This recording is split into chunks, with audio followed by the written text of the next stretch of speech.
और अब बात क्रिप्टो करेंसी की। क्रिप्टो ट्रांजैक्शन को लेकर सरकार का एक नोटिफिकेशन चर्चा का विषय बना हुआ है। इस नोटिफिकेशन के जरिए सरकार ने कुछ नियम कायदे तय कर दिए हैं। कुछ लोग मान रहे हैं कि इससे क्रिप्टो के बेलगाम कारोबार पर लगाम कसी जा सकेगी।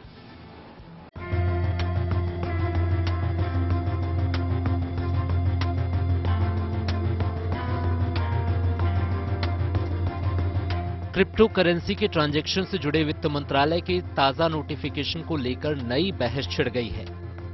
वित्तीय एक्सपर्ट्स का कहना है कि इस नोटिफिकेशन के जरिए सरकार ने एक तरह से क्रिप्टो ट्रांजैक्शन को मान्यता दे दी है। सबसे पहले आप ये जान लीजिए कि वित्त मंत्रालय ने इसे लेकर क्या नोटिफिकेशन जारी किया है। एक्सपर्ट्स कह रहे हैं कि सरकार ने इस तरह का नोटिफिकेशन जारी करके एक तरह से क्रिप्टो करेंसी को मान्यता दे दी है। हालांकि जानकार ये भी मान रहे हैं कि इस कदम से क्रिप्टो करेंसी में अब 2 नंबर का पैसा लगाना काफी हद तक कम हो जाएगा। अब जब पीएमएलए गाइडलाइंस अप्लाई हो जाएंगी, केवाईसी कंपलसरी हो जाएगा सब इन्वेस्ट करने वालों के लिए, तो उसका मतलब यह है कि अब 2 नंबर का पैसा आगे नहीं लग पाएगा और अगर कोई 2 नंबर का पैसा लगाने की कोशिश करेगा तो उसके अगेंस्ट सरकारी कार्रवाई होगी। आपको बता दें कि साल 2022-23 के बजट में वित्त मंत्रालय क्रिप्टो पर टैक्स लगाने के लिए एक नया सेक्शन 115 BBH ले आया था। इस सेक्शन में मुख्य तौर पर 3 प्रावधान थे। क्रिप्टो ट्रेडिंग या ट्रांजैक्शन पर हुए फायदे पर निवेशक को फ्लैट 30% टैक्स देना पड़ेगा। जब भी रेजिडेंट सेलर क्रिप्टो बेचेगा, हर ट्रेड या लेनदेन पर 1% TDS लगेगा।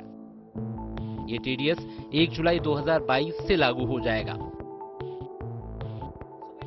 पिछले साल के बजट में क्रिप्टो को लेकर सेक्शन 115 BBH इंट्रोड्यूस होने के बाद से ही जानकार ये मानने लगे थे कि मजबूरी में ही सही सरकार इसे मान्यता देने की कोशिश कर रही है। जबकि रिजर्व बैंक शुरू से ही क्रिप्टो के ट्रांजैक्शन को लीगल टेंडर मानने से इनकार करता रहा है और इसके इस्तेमाल के खिलाफ चेतावनी जारी करता रहा है। बावजूद इसके भारत में क्रिप्टो करेंसी का ट्रांजैक्शन बदस्तूर होता रहा है। वित्त मंत्रालय के नए नोटिफिकेशन से इतना जरूर हो गया है कि जांच एजेंसियों को ब्लैक मनी के लेन देन को कंट्रोल करने में मदद मिलेगी। इसके अंदर बड़ी ट्रांजैक्शंस या जो सस्पिशियस ट्रांजैक्शन है, जिन ट्रांजैक्शन से सस्पिशन होता है, शक उत्पन्न होता है, उनको रिपोर्ट किए जाने की संभावना है। जो भी इन्वेस्टमेंट्स कोई भी क्लाइंट करेगा, वहां अगर कोई बहुत बड़ी ट्रांजैक्शन है या ऐसा लग रहा है कि गलत तरह की ट्रांजैक्शन है, तो वहां फाइनेंशियल इंटेलिजेंस यूनिट FIU को शायद रिपोर्ट किए जाने की संभावना है। नए नोटिफिकेशन के बाद अब सवाल ये भी उठ रहे हैं कि जांच एजेंसियां इसे कैसे लागू करेंगी और इनका दायरा क्या होगा। आयकर विभाग और प्रवर्तन निदेशालय पहले से ही कई क्रिप्टो कंपनियों की जांच कर रही हैं।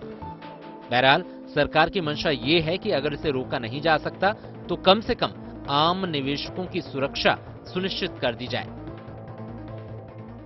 सरकार ने अब ये साफ कर दिया है कि क्रिप्टो करेंसी की ट्रेडिंग से जुड़े किसी भी प्रोसेस पर उनकी नजर है और वो इस पूरी प्रक्रिया को और पारदर्शी और स्पष्ट बनाने के लिए लगातार जो भी चीजें करनी होंगी सरकार वो करने के लिए तैयार है। कुल मिलाकर सरकार यही चाहती है कि क्रिप्टो करेंसी से अगर आम आदमी जुड़े तो पूरी सुरक्षा के साथ जुड़े, उसके साथ किसी भी तरह की कोई ठगी या फ्रॉड न होने पाए। कैमरामैन अभिषेक के साथ मनीष रसिया, गुड न्यूज टुडे, दिल्ली।